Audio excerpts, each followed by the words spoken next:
Okay, thank you very much, Arif, and the festival organizers to invite us to do a kind of a launch. It's not quite a launch. We'll do our big launch in January. We're very pleased with this publication. It's a critical celebration of locations, if that means anything. Perhaps it'll become clearer as we go along. The book, it's conceived as an anthology that is going to be published. Well, we expected every year, but that's so technically we didn't call it an annual because we were stuck up with publishing an annual, so we called it an anthology. So every 1 year, between 1 and 2. The book has been published by ORO Editions. It's a very well-known design and architecture book publisher from San Francisco with Bengal Foundation in Dhaka. The book is conceived as an ensemble of works, architectural works, essays, reports, and critiques of, well, I would say architecture, but I take a different position on architecture. I would like to think architecture is bigger than architecture, meaning the way we see architecture to be. Architecture, cities are architecture, landscapes are architecture, anything that we do to kind of do arrangement and rearrangement of the environment. So the book is something like that. And it covers, as I said, an ensemble from all over the world. So that's the first thing about the book. It's published partly, conceived here in Bangladesh. One of the publishers is from Bangladesh, but the book is an international publication. Looking at ideas around situations and locations and how people respond to that creatively or otherwise or think about it from all over the world. There is a kind of a little, I wouldn't call it political, but there is an angle to it. And this is a book that I had been thinking about for many years. But the big work happened in the last 3 years, and the biggest work happened in the last 1 year to put it together. And we have Annika Mukerji, who is one of the authors in the book, and she will talk about what she has written. And Saif he is an architect, a well-regarded architect, and a collaborator for many projects with me in Dhaka. His projects have been featured. So we have an architect whose project has been featured, and we have an author who has actually commented on what's going on there. So the little political angle, if I may, the representation and discussion of such works, architecture, internationally seems to be co-opted or controlled, if you like, from a North American, European sort of cluster. And only occasionally architecture from certain parts, our part, by our part I mean, the rest of the world. South America, Africa, South Asia, East Asia. Japan has elevated itself a long time ago and belongs to that club. So there is a certain kind of, I would say, friction here. What kind of work will get published and established and then get recognized, celebrated, if you like, in the world-class media. Occasionally we see Architecture Review, which I really admire, published from London, was one of the most sort of serious publications. Occasionally, not occasionally, I would say quite often, but otherwise no. There is no room or scope or space for a proper recognition of serious works of architecture or serious reflections on cities from all around these places. So that bothered me for a long time. And you can't just fight that, and you can't whine about it. You have to do something about it. So the location is a kind of result of translating that into something concrete. So I had to figure out so what area, geographic area, should I be looking at? Initially I thought tropics. Okay, tropics is possible, that's a belt. But I didn't quite fix myself on tropics. So right now it's basically a book that celebrates works from outside the North American and European belt. But I will not actually, frankly, limit myself to that either, because we are what the book is celebrating, and perhaps we can talk about this, works that are really sensitive to certain conditions. The conditions are about topography, site, materiality, geography, weather, climate, And I don't see them as technical terms. I see them as poetic conditions that one responds to. And maybe some of the works here will be, it might be clear as we go along. So can we see some slides here? The kind of works and representing various geographic locations. This is a very well-known Australian architect, Gregory Burgess. Topography. Next. This is a really eccentric Japanese architect, Fujimori, who takes on the trope of the Japanese tea house and turns it around, hangs them, elevates them. I mean, he really plays with it. It's the tea house is a sacred cow in Japan, but he has really been very playful about it. Next. And this, so this is not even properly architecture. This is what technically may be land art. A group of artists who does work with geography, site, and situation. And Patrick Doherty, who goes to a site, is invited, and he will spend a month or so, and with volunteers collect materials of the site, twigs and such things, and then he will construct something. So it's actually building the site. Next. And I mentioned climate. This is, some of you, I mean, if there are architects or students here, you will recognize the building. It's really an iconic building, Le Corbusier's Ronchamp Chapel in France. We have, and it's photographed madly for the last 50, 60 years. So this is a photograph by Saif, and the moment I saw it, I said, I want this photograph. So all these images are in the book. By the way, the book is kind of available from Bengal Foundation stall because we haven't received the bulk of the books yet from China. We have about 10 or 12 copies, so if they go out, you can actually put your name in. The books are coming in the next 2 weeks or so. What I mentioned as weather, atmosphere, is such a powerful element, and we spoke about that yesterday with Palasma. And next. And then, architecture have to be buildings. This is the work by a very well-known Chinese landscape architect who goes and works with really rowdy sites, if you may, contaminated, polluted, and really uninhabitable, and makes them wonderful conditions of civic parks. But not only that, all these ponds that you see, they are cleansing ponds. Polluted water will come in one pond and then will get circulated. So it's a fantastic civic and ecological park system. So this is architecture for me. Next. Okay. Location, yes, pronounces or predominantly looks at such things as topography, situation, geography, and all that. Not to say that the other way that we actually think about architecture, culture, social, economic conditions, I mean, that's all there. But I think I make a big deal about location. As I said, a celebration of site and situations. So location is, and I see that location is fundamentally existential and a political condition. And perhaps here, Annika, in her interpretation of Akram Khan's Desh, gets to that. But also, I'm also very clear that location is a troublesome topic. It's not something that's just going to be celebrated. Location generates anxieties. So this is a wonderful set of photographs by Chaskielberg, which was published originally in the New Yorker, and I requested that this be reprinted in the book. He went around after the big tsunami in Japan, photographing people in their old households. Next. I think this is fantastic, eerie, uncanny, and beautiful, and troublesome. So just to make a point that location is not just being to celebrate, but location is something that one has to deal with in all kinds of ways. Next please. There are a number of, in my introductory essay, I talk about the anxieties of location.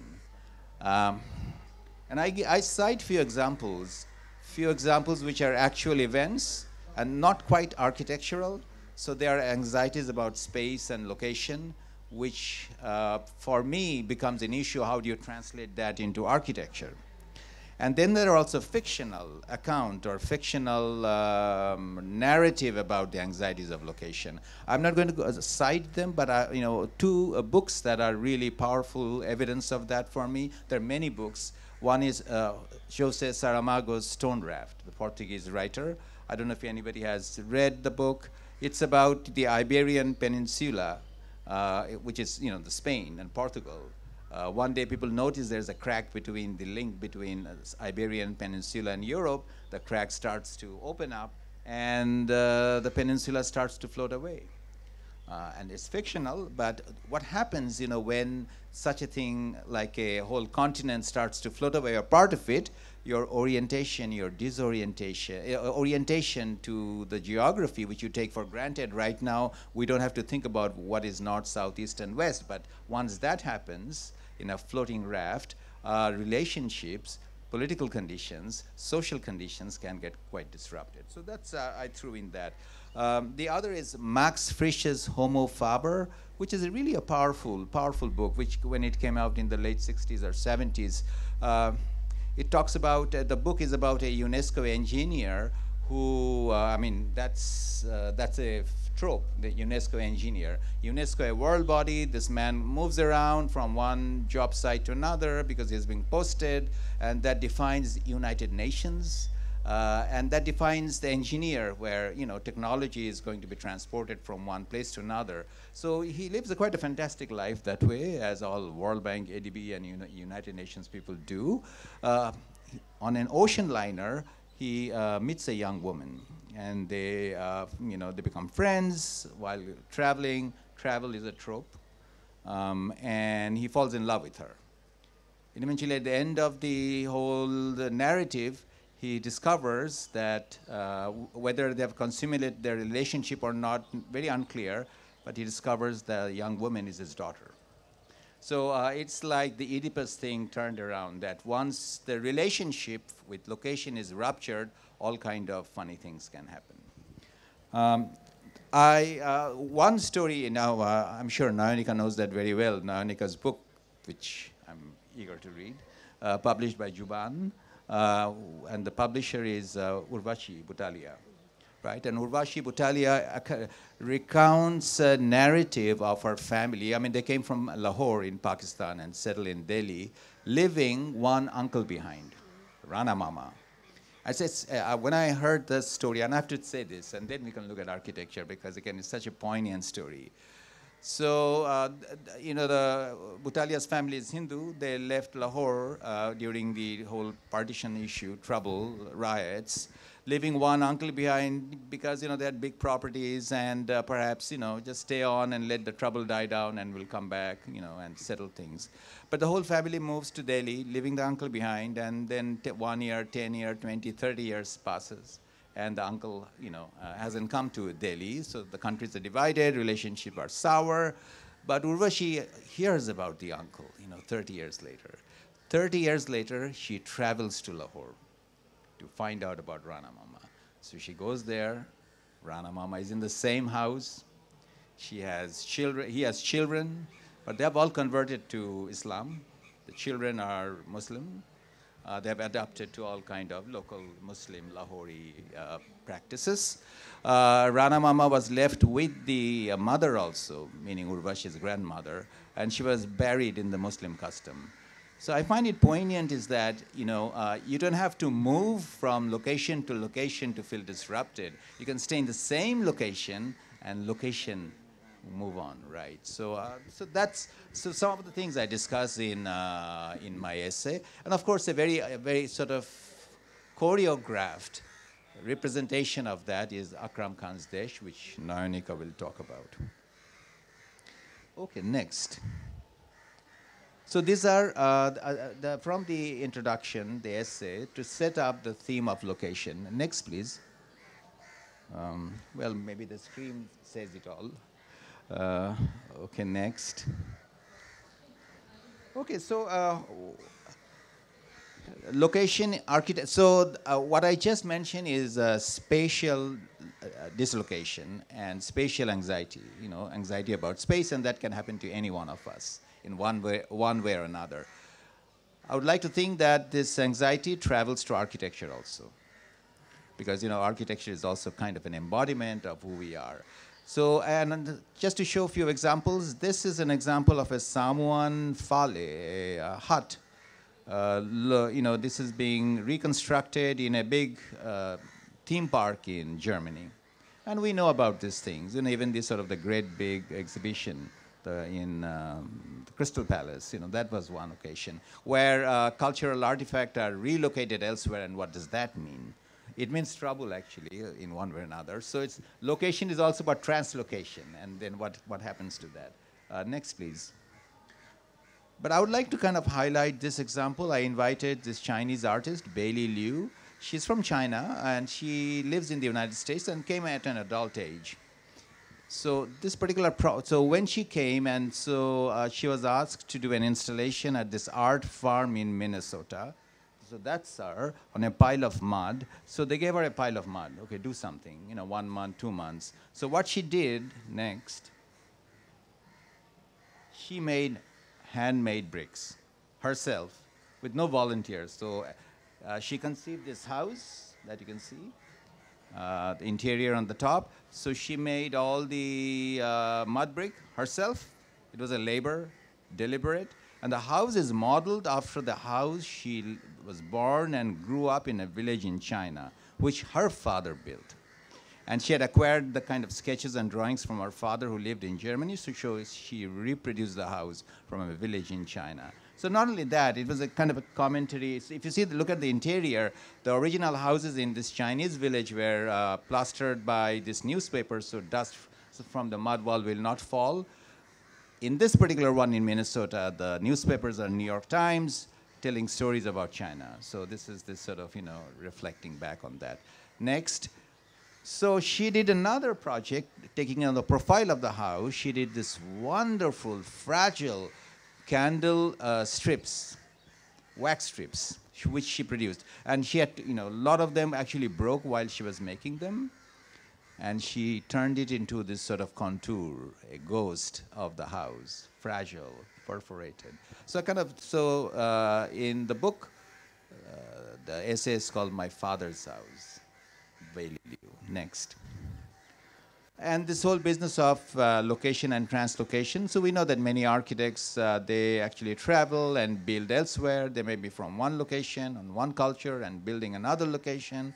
I mean, this is now taken for granted, but I think this needs quite a bit of inquiry, new kind of inquiries. Next. This one, so there are many projects these days. People are going all over, architects, designers, what have you, and building in many places.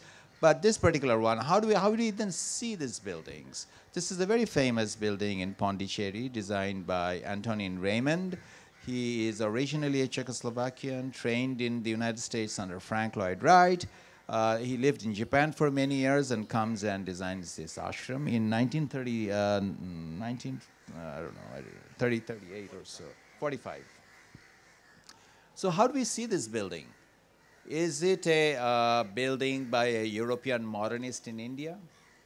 Is it an Indian building which has been altered to give it a modernist look? Or is it a building by a Czechoslovakian architect refracted by a Japanese sensibility? So there's all these sort of ways that one could look at these buildings. So I'll just end here and quickly show some other work. But I want to recall Milan Kundera, whom I mentioned in my essay. Wonderful essay by Kundera. Wealth literature, world literature. He talks about literature. So there is a local reason to do a literature. Your obligation, I mean, this is quite relevant for the festival here. Why do you write? What are your obligations to? There's the obligation to the local context. That's what he says, local context, which is the nation. Because you are a part of a nation, okay? So you have a passport, what have you. You write for the nation is a check. But then the work perhaps has to respond to the sort of world literature, the supranational history of art, as he calls it.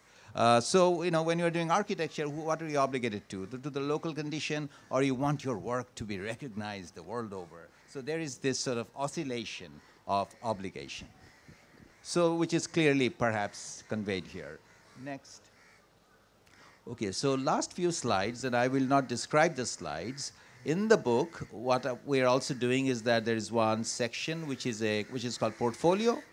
The portfolio will represent architecture of a particular nation, if we may use the word now, Annika, nation.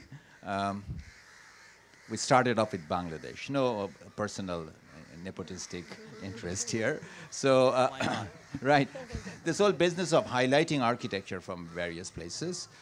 So this, and Saif's work will represent one aspect of it. So what I will do is quickly, can you, without my telling you to show the slides, can you just keep going?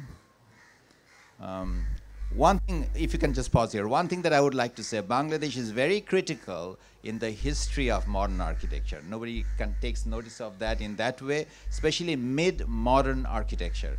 By that I mean not only Louis Kahn's work in Bangladesh, obviously that's very, not only historical, but quite significant in the development of modern architecture. What Kahn takes back and what is in then becomes a discourse of monumental, sacred, and so on, all that kind of things. At the same time, Mazharul Islam on the left, his building is right here on the street, like farther down. He brings Paul Rudolph, another very important architect from the United States. And he designed the campus of Mymensingh Agriculture University. This is a drawing, but it has been built. And Konstantin Doxiadis, whose building is also right across the corner here. The TSC building is designed by him. So this is all in the late 50s and 60s, and all kind of very powerful, wonderful, energetic things are happening. And again, this transaction of ideas that's circulating. So so Bangladesh, important for mid-modern, mid-century modern architecture and its trajectory. Next. But also we forget that the bungalow that comes from the Bangla on the left, and all the bungalows which the English engineers came, idealized, studied, and recreated that into this sort of climatic machine, the bungalow. And then the term bungalow, and the bungalow then starts to represent a lifestyle which circulates all over the world in all kinds of ways. So Bangladesh does play an interesting part. Okay, so what I will show is like a set of slides, and perhaps more detailed discussion is happening in the book. I wanted to show a diversity of work from Bangladesh, as we will do for all the countries that will be coming up in the next volumes. I just didn't want to do the typical regular thing, the conventional body of work, the corporate work, the classic work, the civic work, which is all good, and many and I must say that in Bangladesh a lot of interesting things are happening architecturally. So I tried to do that, but I also wanted to highlight a couple of things which has to do with the theme of locations, works that are particularly devoted to the obligation of topography, geography. In the context of Bangladesh, it is hydrogeography, the work that has to respond to water, fluctuating kind of conditions of water, which Saif's work will demonstrate, and also the nature or the challenge of vulnerable communities. So that's something I wanted to show. Okay, please show the slides then. This project is right here across the street. Please, next. Next. Next. This is very visual. I'm not giving any description here. Next. Next. Next, and the architect is right here, Salahuddin Hamid. Next. Next, Marina Tabassum's work, who would have joined us here, but this project got the Aga Khan Award for Architecture this year. Next. And Saif's work, again, the question of the landscape, the topographical relationship, perhaps he will talk about that. Next. The other project of what I call topographical manipulation this year. Okay, so the other thing that for me, there are different kinds of crafts that is analogical to buildings, like boat building. And I would consider them as architecture. So we have highlighted those things in the book, and especially in Bangladesh, boat building. This is Runa Khan and Yves Mar's project of reconstructing lost art of boat building. And I think we should celebrate that. Although sort of a very sort of fluid location. Next. And of course, a lot of you know Mohammad Rizwan's project for floating schools. And the young architect is right there below. So for me, this is all architecture. I don't distinguish, and I'm trying, I'm training myself not to distinguish between the bombastic buildings and these very different kinds of buildings. Next. This is Saiv's project. He will talk about it. A floating school, anchored but floating. Next. Next. He will talk about this. And of course, Hasibul Kabir, some of you may know, sort of wonderful and powerful articulation of the landscape. Not predominant, not prominent, how the buildings will actually recede and the landscape will become as if it has been there all along. Every aspect of this actually quite designed and organized. So he's bringing in, I would say, a very distinctive language to landscape design and building design. Next.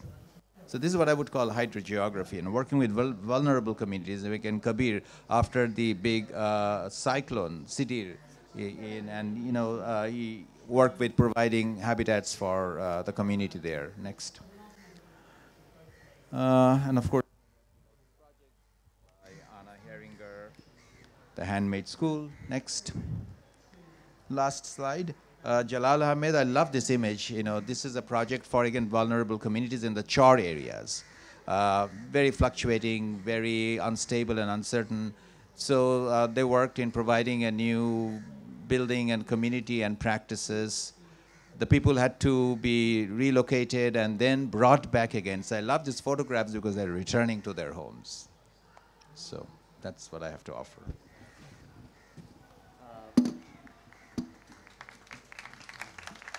Next, we'll go on to Annika Mukerji. Of course, she wrote this wonderful article about Desh, the aesthetics of staging the nation. It was about many of you recall that Akram Khan came 2 years ago to Shilpakala Academy and did the whole performance of Desh, which was for us. It was a very different experience of how we experienced dance. Let's hear about that article from you. So, in a book on locations, which primarily one would think is about structural artifacts like buildings or other aspects of material culture, my contribution was very much welcomed by Kazi when I said I want to think about the various locations that the performance of Desh puts itself in. Desh as a dance performance, Desh by Akram Khan's company. And in thinking about Desh, which is primarily seen as his tribute to Bangladesh, or a tribute to his parents' Bangladeshi past, it is interesting to go back. For me, it was interesting to go back and look at the various kinds of locations that Akram Khan himself has. And primarily as a dance performance artist, growing up, being in UK, he has, in his earlier performances, he has primarily tried to frame himself within the subcontinent rather than being Bangladeshi. So he said, I was never interested in my parents' past, or their Bangladeshi history. So he was primarily trying to stay away from that kind of engagement with what his location is. And in a way, it reminded me of the parallel to what I'm saying. In a way, it reminded me of the Aurobindo Ashram when you were referring to the various kinds of what is it? Is it modernist? Is it transmuting into the current locations within of South India, or is it, what is it doing? The multiple questions one can have about different locations, and not come up with a definitive answer. So Akram Khan, what he does in the earlier parts of his earlier performances, he tries to primarily portray himself as Indian, but primarily not so. It becomes more of the generic dance accounts, while the British press primarily tried to pin him down as a British Bangladeshi Muslim performer, right? So that's the way the British press wants to see him. And then when he decides to go, decides to work on Desh, this is his first kind of engagement with his country. He decides to do it, and there's a DVD on Desh which I was watching, and him talking with his parents, and his parents were despairing earlier that he had no interest in Bangladesh's history. And yet then comes Tim Yip, the visual designer of Desh and also of Crouching Tiger, Hidden Dragon. So Tim Yip asked Khan to do a production based on his roots, and the choreographer responded by saying that he had done enough productions on London and India. So Yip then asked him to go deeper and create a production on Bangladesh, even as Khan remained uncomfortable with the idea, which was much more of a personal battle. And so when he does go into, when he's thinking about whether he should or should not work on Bangladesh, his mother reminds him, saying that he has done a lot of India-related productions, but had never done a production for us Bangladeshi people, distinct from any India-related performance. So in a way, Khan has himself been complicit with what is often seen in terms of South Asian location, often collapsed with India. So we have it even in scholarship within social science, where anything about South Asia is primarily about India. Okay, we know India is a bit of a big brother in South Asia, as we know with Sundarbans going on here in Bangladesh. So often everything is collapsed under the Indian remit. But here also Khan has been part of it. But what is interesting that when he does stage Desh, he seeks to eviscerate any account of being Muslim within the performance of Desh. And the only account we have of any presence of the Bengali Muslim identity for Khan is the first scene where he is at the funeral of his father. And that is it that we have of him talking about his location. So there is this constant contradiction in his performance of what he wants to highlight. And then following on from he engages with the poem Shadinata, where Liza Ghazi has a very evocative account of the poem, and yet Khan never addresses in that account of questioning the nation, maybe the nation's role in CHT itself. So what is Shadinata? Is Shadinata everywhere there in Bangladesh or not? So that account never comes up in his account of Desh itself. And yet he's critiquing the idea of Desh within constantly. He's going back to 71, coming to the present itself. At the same time, you must remember that his father is still alive, by the way. Yeah. And the dance begins with a snow. Yeah. And his father was there in the audience in the first show itself. So the final thing I want to bring in Desh is in terms of staging the nation, because is there a politics of spectatorship while staging one's location? So why did maybe Khan feel the need to eviscerate one's Islamic identity while staging an account of Bangladesh itself? Or Bengali Muslim identity, you might say. For the 2012 Olympic closing ceremony, Danny Boyle asks Khan to do a performance as a way of a tribute to the 7th of July London bombings as part of that ceremony. And so they perform poignantly to Emile Sandé's Abide With Me. And this segment, along with the showing of images, was widely interpreted as a tribute to the victims. But what happens in NBC in America cuts out that entire section. And which disheartens and disappoints Khan. And in a way, what this brings out is in some ways the idea of the good Muslim, bad Muslim debate, which Mahmood Mamdani had brought in, whether the aesthetics of spectatorship in the context of UK or of that of or as Khan says, it brings when he's like upset about why it's been cut out, it brings to mind the question, but maybe I'm wrong because I don't really know the reason, that maybe it's too truthful. I think that says it all really. More powerfully asked, is it not accessible enough? Is it not commercial enough? And so this is where the question of one's contradictions of one location comes in terms of where sometimes certain aspects of one's identity might need to be elided over to make sense for the politics of spectatorship and the contradiction of one's own location. Thank you. Next we have, of course, Saiful Haq. He's known for his architecture, of course, but I met him in a different segment, in a different way. He was the founder of something called Chetona, which was like a gathering of architects, young and old, where there was a lot of open discussion about architectural discourse. It's interesting to be in a conversation like this where location is the topic. Location.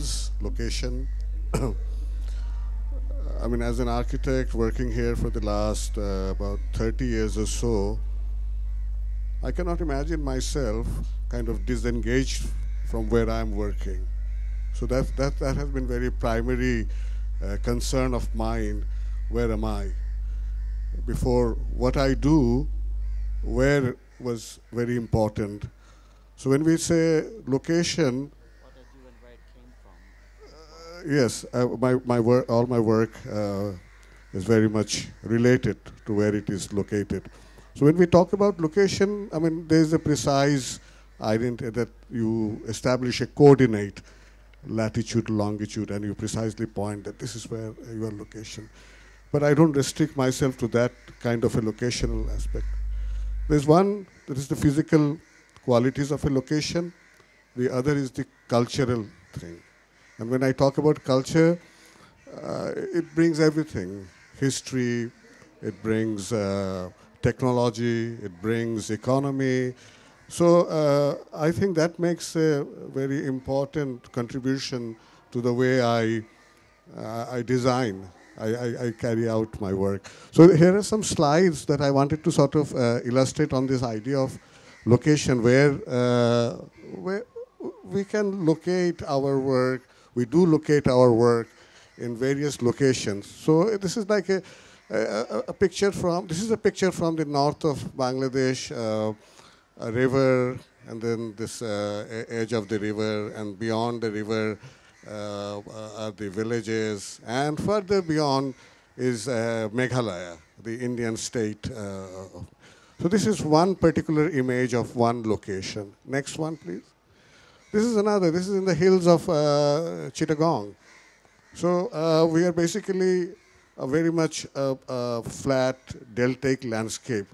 But then again, when you are in the hills that are within, so there's a different landscape, there's a different location. So we have to deal with that also. It's not that you have developed one idea of the delta and then you carry it throughout. It doesn't happen like that. Next one, please. And then rice fields. This is in, yesterday we had Abed Chaudhary. This is next to his house. This is another location for us to work on. Next. And then Google has really changed the way we look at location. This is a revolutionary thing that has happened, and for architects it's a fantastic thing. Now we can see there is one immediate condition where we work the site, and then the surroundings are now very much made clear with these Google images. So this is again another way of looking into location. Next one. And then, of course, the dense urban condition. So again, this is another way to look into, this. It's such a very broad thing. So as Kazi has mentioned, that probably for a long time architecture, at least in our part of the world, was seen from one location to other locations, mostly Europe and America. But with this kind of publications coming, we are now being able to sort of make the other locations clear, locations like Bangladesh making more community. Next one. Okay, so Kazi has already shown these slides. So I want to again share these two projects that we worked on. As a hostel in Chittagong. This is what I found at the location. This is how the site was like before we had proposed anything. So we went there. This is the first day at the site, and this is how the location presented to me. Next. The first impression. Exactly. And then it was a Buddhist temple. It is still a Buddhist temple where the priest made arrangements for the students to the adjacent in the adjacent Chittagong University to come and stay. This was going to ensure security for the temple. I mean, they were a little worried about the security, and a lot of students wouldn't get accommodation in the university hostel. So the priest offered the temple and the temple premises for the students to stay, those who couldn't find accommodation over there. So I was chosen by the Italian Red Cross Society, and they were represented by an Italian priest, and I was there, a Muslim architect, and I was designing a hostel for the Buddhist students. So it was an interesting situation happening at a particular location in Chittagong, where there's a sizable Buddhist community. Next one, please. And then we built the first hostel, building a very traditional courtyard and hostels around, very much echoing on the traditional Buddhist monasteries that we had in our region. Next one, please. And this is what we had already seen, that how it engages with the surrounding, the building and the surrounding areas. Next. And then some of the images from the outdoor spaces that were created, which were, I mean, very much particular to this type of climate, indoor and outdoor environment. Next. And then there was a stream that flowed along the side, and we decided that why not sort of engage with that. Water is a very important part of our landscape location. Next. And then we created this this courtyard where there was a sort of proposal for the temple to have a stupa, but they didn't have the fund to actually construct that. Then I said that why don't we make it a court which can be used for religious functions, and as well it becomes a social space. So this space is used by the hostel, the temple, and also the adjacent people in the community. And the stage that is made is to have this religious function the Buddhists have when the monks graduate, when they're given the saffron robe. So the priest is sitting at a higher level and the rest of the audience. So this is a different type of a stage that is here in the courtyard. Next. And of course, again, looking from the rice field into the building. Next one, please. This is a very recent work, and from brick, the material changes, the site changes. That was the foothills of Chittagong Hills, and this is now floodplains in Dhaka. So when I first visited the site, this is what I encountered end of October, and I really didn't find any land. The land was submerged in water. And the client told me that this is where she wanted to build a school. She was basically relocating a school she had earlier. And then I said that, look, the landscape is such that I don't want to make much transformation. Next one. And the condition that in monsoon, the place goes underwater, and during the dry season, there's winter and summer, you have land, the river moves. So there is not a definite line of the river. So we decided to do something which will not alter the ground condition. That is a very particular quality of that particular site, that it goes underwater and then it becomes a land in the dry season. Next one. And this is the construction. What we decided, that we will make the structure floatable, but stationary. I mean, it's a raft, which when the water comes, rises up. It will rise up on its own. Exactly. And then, and when we started building, it was a dry condition. We have assembled, we used this used steel drums and bamboo. We leveled the site. And as we were constructing, the platform was complete, but we couldn't complete the entire structure. Water had come, so we completed the structure as it was floating, the upper level. Next.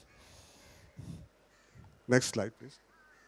And this is very recent, so once it was closed. During monsoon, the children are kind of ferried by boat to the school, and otherwise during dry condition, they walk and they use the school. Next one. And these are two drawings. This shows these two different conditions.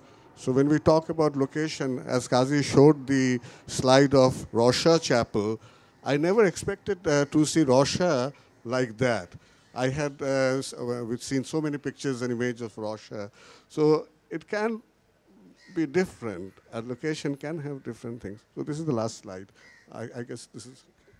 Before I open it up to the floor, I have one question to the panel. You were mentioning the Rosha Chapel. That's one chapel that has been photographed by every pilgrim, every architect that studied architecture has gone to France. One thing I always wanted to know, that when we architects photograph building, we kind of make sure there's nobody around. We just want to take a picture of the building itself. And it's sort of like, even though every building we design is supposed to have a human scale for a human use, but in terms of the documentation that architects do, we try to avoid that. Why is that?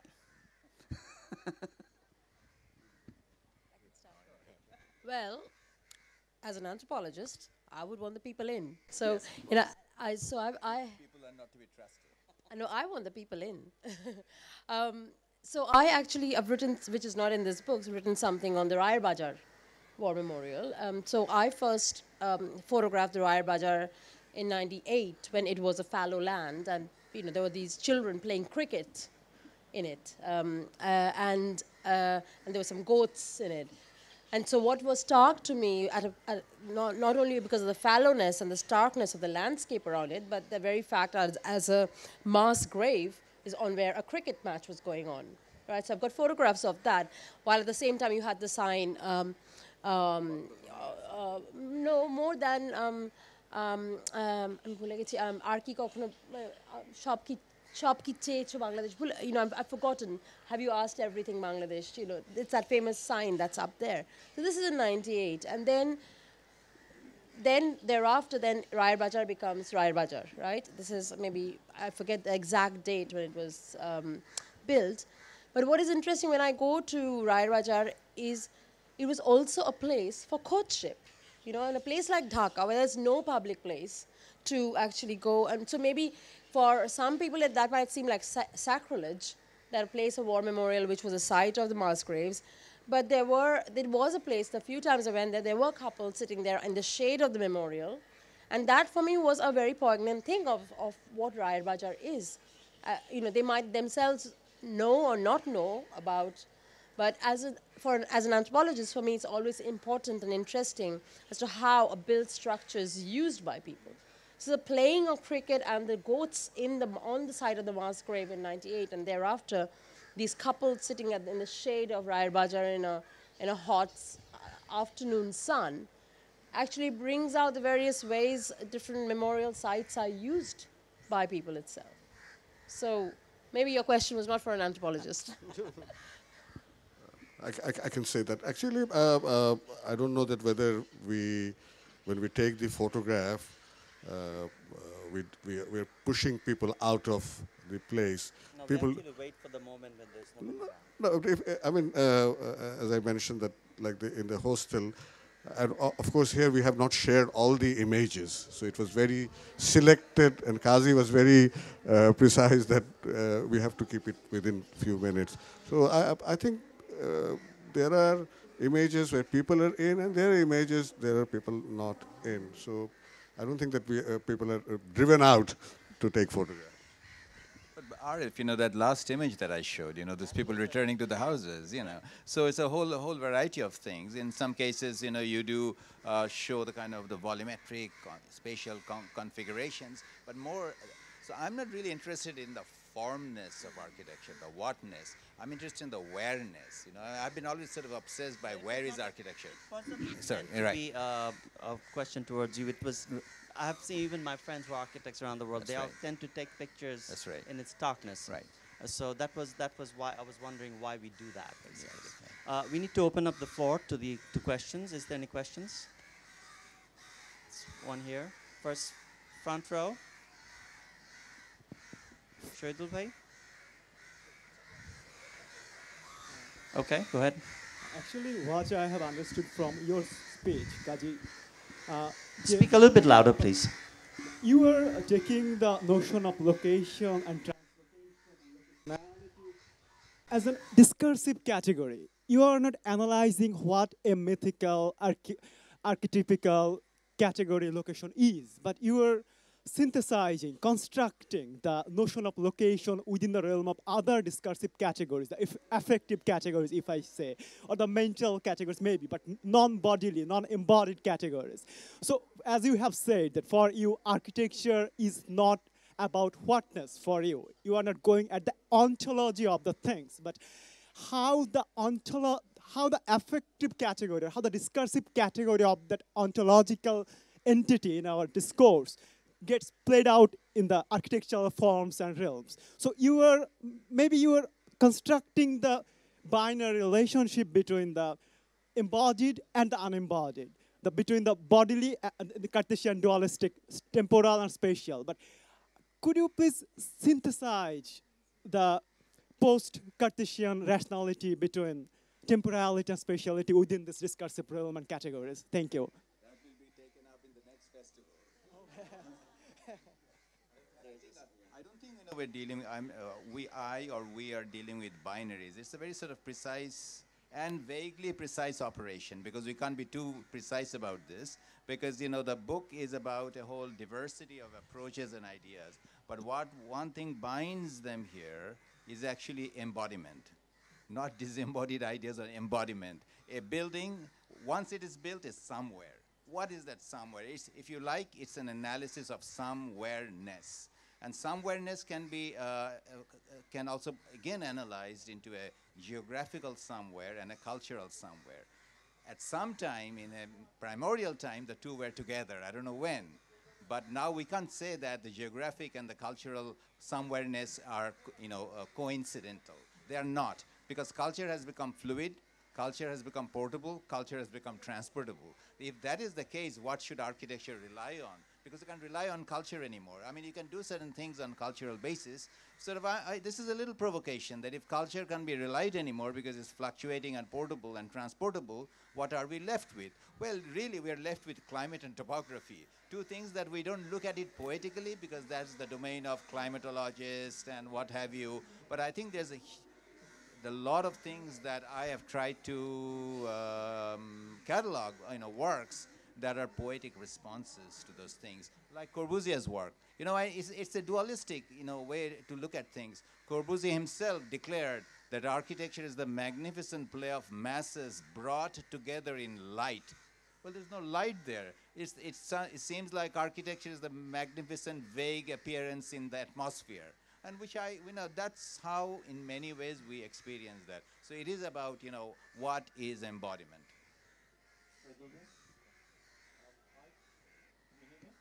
Yes. Several years ago, and essentially he said, look, I've got a team, I need you to talk to them. It was out of the blue, and then we spoke, and essentially what he said was and he'd got his entire team to Dhaka because he wanted.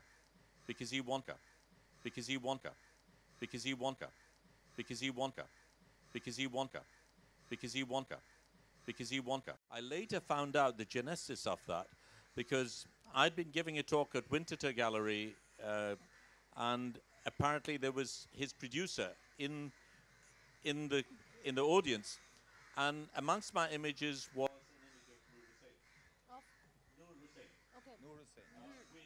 On his back and his front. And in fact, Akram then invited me to see the rendering in Paris. And the central motive of this, as it began, it might have morphed since then, was Nur Hussain embodied through Akram with the letterings there, and in fact the poster was the original Desh poster had that calligraphy, if you like, which it went around. I haven't seen the version in Bangladesh, so I don't know what it's morphed to, but I'm very conscious that Akram at that time really wanted Bangladesh to be experienced not only by himself and the audience, but by his own team, and spent a lot of time, invested a lot of time in getting them to understand the history and cultural context, and that Nur Hussain was a very central character of that play.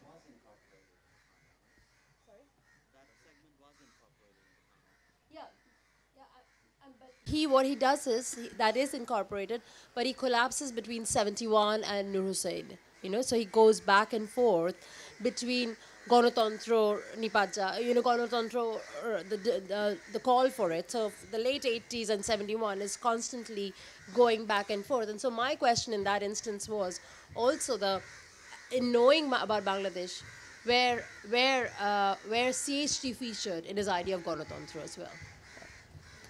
Can I just add something here? I mean, to me, it's interesting. I've seen video clips, I've seen YouTube pieces, and I've then read. So, to me, Desh is for me is Akram Khan's Desh. The whole sort of struggle, oscillation in the Kundera sense, because he wants to do a piece which is about a location where he is not, but then he wants to be an art that is a in the history of choreography in the Western tradition. That's part of that. So I think all of that is in circulation as he is producing that. But Akram Khan can be in one place. That's the thing I'm talking about. If you translate that architecturally, you can't be in two places. The building, the experience has to be in one place. So what are the constituents of that, being in one place? And that to me also is quite fundamental. And I want to kind of take it on. And that goes back to, nation can be critiqued, culture can be analyzed, and political scientists, anthropologists, and people have done that. And I have a feeling that political scientists are not interested in climate. But, Nur Hussain, Desh, is also, it's enacted in a place which has moistness, humidity. There's a topographical conditions. And I think those things, and architects have to deal with it fundamentally. So locational ontology, the young man mentioned that, is architects have to deal with it almost immediately. That's an intimate relationship between locational ontology and building. I'm afraid we have to close the session because we apparently have gone over. The panelists will be available outside if you have any other questions, but I'd like to end the sessions for all of you to come. If you allow me just 2 minutes. Sure. Okay. I just want to make a couple of announcements about the book. One is, I don't know if Zeenat Chaudhary is here. Zeenat, are you here? No. She's not here. Zeenat is representing Bengal Foundation, one of the co-publisher of the book. Wanted to thank her. But this book, I would say this is a wonderfully designed book. And this has been designed here. And the designers are here. And Rashid Chaudhary, would you please? And Rashid. And Irteza Amin. Is Irteza here? No. Because, a book, an architectural book actually requires a lot of collaboration, and the photographs, the design, the layout, and we want this book to be established as a new publication model. It started very well. Let's hope that the team continues with this. That's right. Very wonderful. Aesthetically, it's very pleasing. I was very surprised when I found out that the book was composed, put together, designed, and printed abroad, but everything was done in Bangladesh. And it is a world-class book, so if you are interested in architecture, please at least go and take a look at it. Thank you. Thank you. The copy will be available at the Bengal Publication at the Bengal store Foundation at one point. Gallery. Thank you very much.